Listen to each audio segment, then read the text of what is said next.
Hello అండి. Welcome back to Lakshmi home maker double nine ఛానల్‌కి స్వాగతం అండి. ఈరోజు నేను బ్రేక్‌ఫాస్ట్ అయితే మంచి హెల్తీ బ్రేక్‌ఫాస్ట్ మీ అందరికీ చెప్తానండి.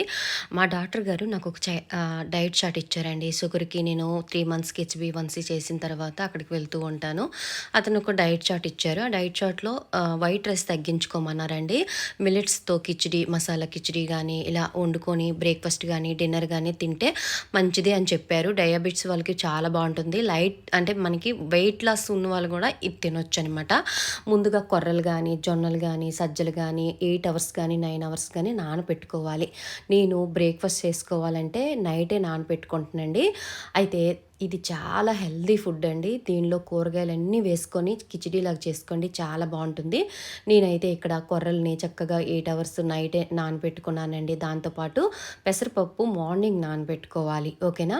ఆ తర్వాత మనము కొర్రలు చక్కగా నానిపోయిన తర్వాత నీళ్ళంతా పక్కకు పెట్టేలా మనము నైటు నానబెట్టుకునే నీళ్ళు మాత్రం పడేయవద్దండి. అవి ఉంచండి. తరువాత మనం మిక్సీ జార్‌లో వేసుకొని చక్కగా బరగ్గా నూకలాగా మనం మిక్సీ తిప్పుకోవాలి. తిప్పుకున్న తర్వాత అప్పుడు మనము ఒక కుక్కర్ పెట్టుకోవాలి. కింద మందంగా ఉండే కడాయి గానీ, కుక్కర్ గానీ పెట్టుకోండి. పెట్టిన తర్వాత దానిలో నెయ్యి వేసుకోవాలి. బటర్ అయినా వేసుకోవచ్చు. అలా వేసుకున్న తర్వాత పచ్చిమిరపకాయలు, ఆ తర్వాత పోపు దినుసులు, కూరగాయలు మీ దగ్గర ఏవి అవైలబుల్‌గా కూరగాయలు ఉంటే అవి వేసుకొని చక్కగా ఫ్రై చేసుకున్న తర్వాత అల్లం వెల్లుల్లి పేస్ట్ వేసుకోవాలి. పచ్చిమిరపకాయలు వేసుకోవాలండి. వేసేసుకొని చక్కగా ఇప్పుడు నేను వీడియోలో చూపించిన విధంగా కలుపుతూ ఉండాలి. ఎందుకంటే కొర్రలు తొందరగా కింద అడుగు పట్టేస్తాయండి. అందుకోసం అక్కడుండి కలపాలనమాట. నేను ఒక కప్పుతో కొర్రలు తీసుకున్నానండి. ఆ కప్పుతోనే మళ్ళీ మనం పెసరపప్పు తీసుకొని నానబెట్టుకోవాలి. అయితే ఒక కప్పుకి 4 కప్పులు వాటర్ వేసుకోవాలి. ఎందుకంటే మిల్లెట్స్ తొందరగా ఉడకవనమాట. అందుకోసం ఎక్కువ వాటర్ పడతాయనమాట. ఇగోండి. అయితే మనము కుక్కర్ మూత పెట్టకూడదండి. నేను కొంచెం మందంగా ఉంది కాబట్టి కుక్కర్ పెట్టుకున్నాను.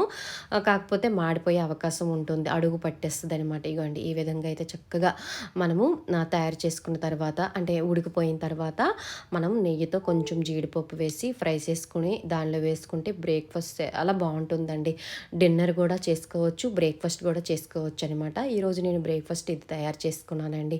ఓకేనా? అప్పుడప్పుడు ఇలాంటి హెల్తీ రెసిపీస్ చేసుకుంటే చాలా మంచిదండి. ఇగోండి ఇక్కడ బౌల్‌లో వేసుకున్నాను. ఆ తర్వాత దీంతో పాటు మసాలా ఓట్స్ లాగైనా చేసుకోవచ్చు. అంటే నేను ఇక్కడ అన్ని ధనియా పౌడరు, ఆ తర్వాత గరం మసాలా అన్నీ వేసుకోవచ్చు. లేదంటే ప్లెయిన్‌గా కూడా వేసుకోవచ్చు. మిరియాల పొడి మాత్రం కంపల్సరీగా వేసుకోవాలి ఫ్రెండ్స్. ఆ తర్వాత చియా సీడ్స్, ఆ తర్వాత చట్నీ కూడా చేసుకున్నాను ఫ్రెండ్స్. వీడియో నచ్చితే లైక్ చేసి షేర్ చేయండి. సర్వే